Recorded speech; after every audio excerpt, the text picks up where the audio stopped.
Guys, pintura tayo guys. Pinturahan natin medyo may kalawang-kalawang sa ating jeep.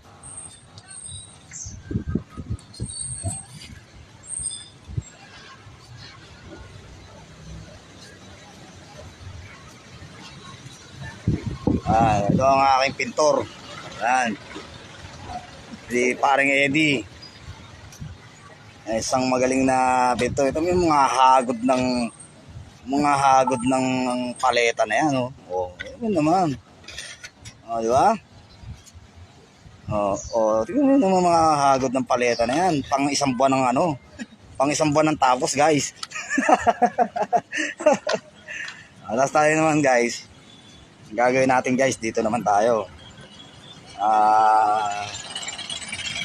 Kaya naman yung piturahan naman natin tong loob, guys.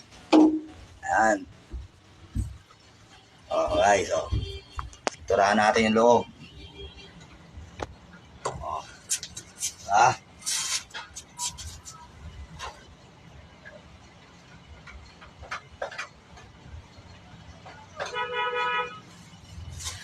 Para maganda tignan, guys.